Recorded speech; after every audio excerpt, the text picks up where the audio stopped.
हम हमारे तीसरे टॉपिक सूचना लेखन के बारे में बात करते हैं। 80 शब्दों में हमें सूचना लेखन करना होता है, जिसके अंक निर्धारित किए गए हैं यहाँ पर 4 अंक। सूचना लेखन बहुत ही सरल है, आप थोड़ा सा भी ध्यान देंगे तो बहुत अच्छी एक सूचना तैयार कर सकते हैं। तो सबसे पहले हमें समझ होनी चाहिए कि हम सूचना कहते किसे हैं। तो सूचना का अर्थ है लोगों को किसी विषय में या उससे संबंधित जानकारी प्रदान करना, है ना। आप लोग देखते हैं कि आपके विद्यालय में भी बहुत सारी सूचनाएं आपके शामपट पर लिखी हुई होती है, या आपका स्कूल का नोटिस बोर्ड है उसमें बहुत सारी सूचनाएं लिखी हुई होती है, या क्लासरूम के अंदर या माइक के द्वारा भी बहुत सारी सूचनाएं जो है आपको दी जाती है। तो सूचनाएं लिखते समय हमें कौन कौन सी बातों का ध्यान रखना चाहिए। सबसे पहले हमें जो हमारा क्वेश्चन पेपर है उसमें सूचना का विषय भली भांति समझ लेना चाहिए कि सूचना का प्रकार कौन सा है ना। प्रकार को समझते हुए फिर दिमाग के अंदर, अपने मस्तिष्क के अंदर उस सूचनाओं के बारे में एक विचार जो है वो करना चाहिए कि इसके लिए मुझे किस तरह से एक प्रारूप तैयार करना है। तो आप पहले सबसे पहले आपके दिमाग के अंदर उस विषय वस्तु को लेते हुए अपनी सूचना का एक प्रारूप तैयार कर लेना चाहिए। सूचनाओं के, आपको पता है कि सूचनाओं के बहुत सारे प्रकार होते हैं। सामान्य सूचना जो विद्यालय अथवा संस्थानों के द्वारा समय समय पर अपने कर्मचारियों को दी जाती है, अपने छात्रों को दी जाती है, उससे संबंधित जो भी व्यक्ति हैं उन्हें पहुंचाई जाती है। फिर एक औपचारिक सूचना होती है जो किसी गोष्ठी तथा कार्यशाला इत्यादि के लिए दी जाती है। फिर खोया पाया, इस तरह की सूचनाएं आप आए दिन अपने न्यूज़पेपर में भी इस तरह की सूचनाओं को पढ़ते हैं।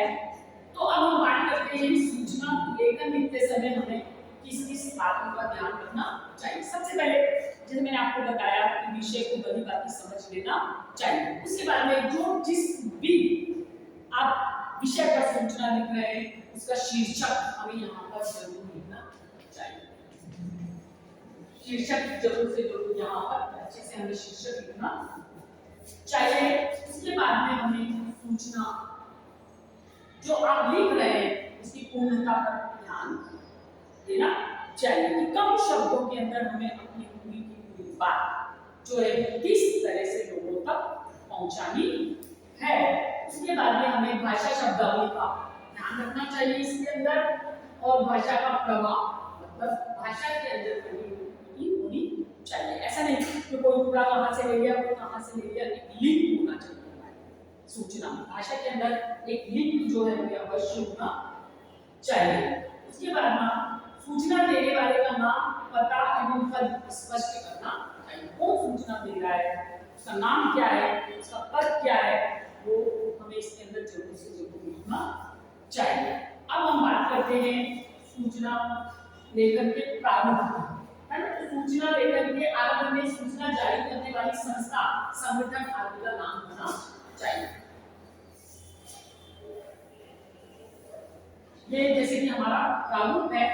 अब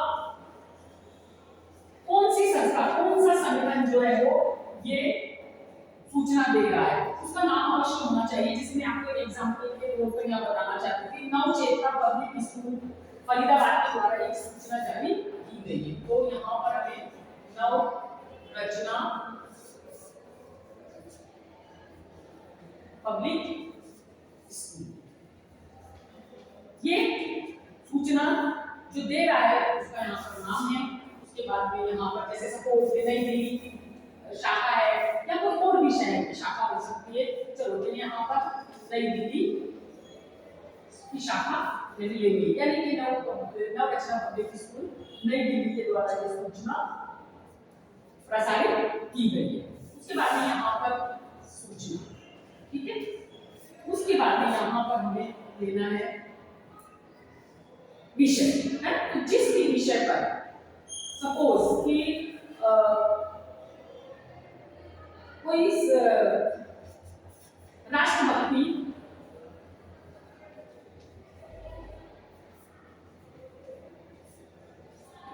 राष्ट्रभक्ति समूह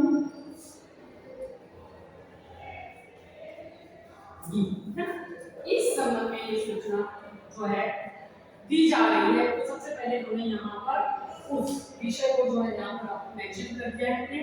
उसके बाद में यहाँ पर दिनांक आ जाएगी, कौन सी डेट को यहाँ पर जो है ये सूचना प्रसारित की गई है। और फिर आपको यहाँ पर जो आप राष्ट्रभक्ति गीत समूह के बारे में जो भी आप सूचना देना चाहते हैं वो सूचना यहाँ की विषय वस्तु के अंदर आ जाएगी। तो ये सूचना जैसे कि सभी को सूचित किया जाता है कि हमारे विद्यालय में आगामी रविवार को एक राष्ट्रभक्ति समूह गीत संध्या का आयोजन किया जा रहा है। कार्यक्रम का विवरण निम्न प्रकार है। सबसे पहले उसके अंदर जैसे आपको स्थान दे देना है कि कौन से स्थान पर ये कार्यक्रम होना है, फिर आपको समय बताना है क्योंकि सूचना पब्लिक में जा रही है, छात्रों में जा रही है, तो वहाँ पर स्थान और समय दोनों चीज जो है वो यहाँ पर आ जाएगी। और उसके बाद में आप सभी अपने अभिभावकों के साथ आकर आमंत्रित, अगर बच्चों के साथ में पेरेंट्स को बुलाना चाहते हैं तो वो लाइन जरूर से जरूर यहाँ लिखनी चाहिए। तो ये इस तरह से एक अच्छी सूचना।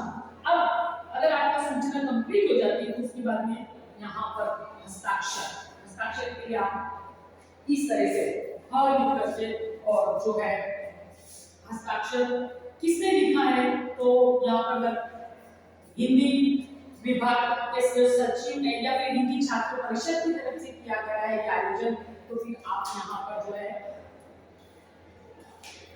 लिख सकते हैं इसका जैसे पर हिंदी विभाग का जो सचिव है उसके द्वारा है तो सचिव नाम और उसके बाद में हिंदी विभाग है या हिंदी छात्र परिषद जो भी आप लिखना चाहिए। एक इस तरह से जो है आपकी अच्छी सूचना यहाँ पर तैयार हो जाती है। कम शब्दों के अंदर अच्छी तरह से अपनी संपूर्ण बात को संपूर्ण सूचना प्रस्तुत करना है सूचना लेखन कहलाता है।